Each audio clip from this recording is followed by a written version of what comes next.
Q1057 and 1035, the Capital Region's classic rock station. It's Caroli, and on the phone, my very special guest, WWE Superstar Drew McIntyre. How are you? I'm absolutely marvelous. Thank you for having me today. I'm just Brooklyn right now, getting ready to kick some heads at Friday Night SmackDown. So, listen, that just sounds exciting to me, and I'm not a wrestler. Just the thought that you have an opportunity to step into that ring on the world-famous WWE Friday Night SmackDown. I know you've been doing it for a long time, but do you still get excited for that moment when you step in there to battle? Always. I get excited, get butterflies, get nervous for our weekend live events that aren't televised. No matter how many people are there, and when it gets to, like a Friday Night SmackDown with live television, there's a little bit extra butterflies going on. I'm doing this interview. I usually be sitting down for most of my interviews. I'm standing, I'm pacing. I've got all this nervous energy inside me, and I can't wait to get out there tonight in front of Brooklyn, and then we're going to be in Albany a couple of weeks later. So I just can't believe, how much excitement I've got going on, how much excitement the fans have. My son is now 19, and he lives in another state, but when he was younger, and we would sit down every Friday night and watch SmackDown, and we'd watch Raw, and we'd watch WrestleMania together. I have to tell you, what you and the other wrestlers do is just priceless to families like me and my son. It gave us a chance to bond, and we would get into the storylines, and we'd have our favorite wrestlers. And I just want to thank you up front for all you do to entertain us and to give us just something to hang out and enjoy together. So thank you for all you do. I really appreciate that, and that's what it's all about. Our motto at WWE is putting smiles on faces, and those that don't know, we've got something for everyone, from the youngest kid to the oldest adult or youngest at heart. We're not just for guys. 40% of our audience is female, and we have such a huge amount of families that come together, and that's my favorite thing to see, especially in the non-televised shows where I'm not so focused on the camera and the millions of people at home, is just looking around the audience and seeing just how many families are there together, enjoying themselves together, and it brings us such great joy. So it works both ways. When you're all having a good time, we're having a good time too. So we've got Drew McIntyre on the phone right now as we get ready here in the Capital Region for the big Friday Night SmackDown, April 22nd at MVP Arena in Albany. Tickets available now at Ticketmaster.com. Now, you've won multiple championships over the years. What continues to drive you today? The roar of the crowd. That is my favorite feeling in the world. Obviously, I love whenever I get a chance to hold a championship and represent WWE. As especially world champion, I've won that twice.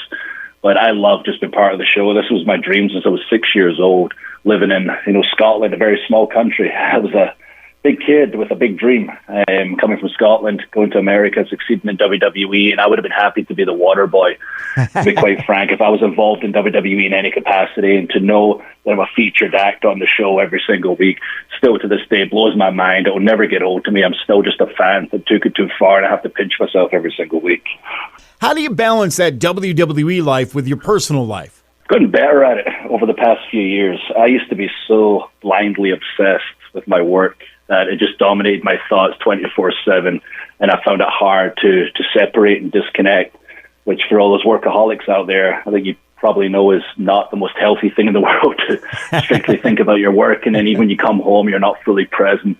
And I was like that for a long time, and it really took the support and patience of a good woman with my wife to really help me balance the two out. And I guess really during the pandemic, having that time home and spending all that time together really helped me see what was important and how I do need that division between work and personal life.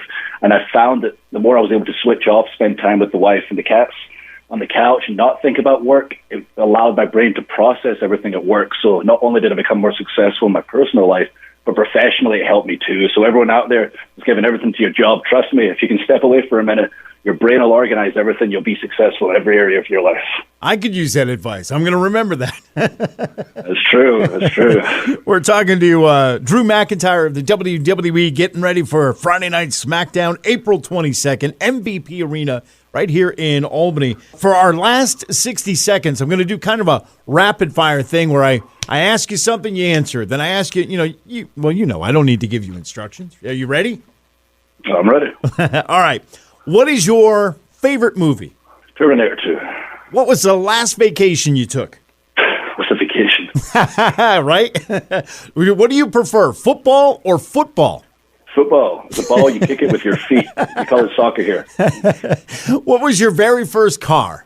Chrysler 300. What's your favorite city? Ayr, Scotland. What was your very first girlfriend's first name? Let me think. It's been a long time. Dawn. Her name was Dawn. Okay. What will your next championship be? The next championship will be the Universal Championship when I take down the winner of Brock Lesnar versus Roman Reigns at WrestleMania. That's right. Hardest opponent in your career? Sheamus. We batter each other. We've known each other forever, and we beat each other up worse than any bar fight I've ever been in my life. What was your very first job? I only had a couple of part-time jobs because wrestling was my part-time job since I was 15 years old, but I did work in a bar briefly when I was 18. What was your first victory? Who did you defeat? Oh, my goodness. I debuted on my first professional match when I was 16. I believe it was against a gentleman who wrestles by the name Wolfgang, who's part of NXT UK. Nice. And the very last one, Bret Hart or Ric Flair? Choose one. Bret Hart. There you go. I love Rick, but Bret was always my favorite growing up. There you go. Hey, Drew, thank you so much for your time. Can't wait to see you in All the Superstars, April 22nd. It's Friday Night SmackDown at MVP Arena in Albany. Tickets at Ticketmaster.com. Thanks for your time, and we wish you nothing but happiness and success. Thanks so much for having me, buddy. I appreciate it. I can't wait to see everybody in Albany for all the post-WrestleMania madness. Yeah.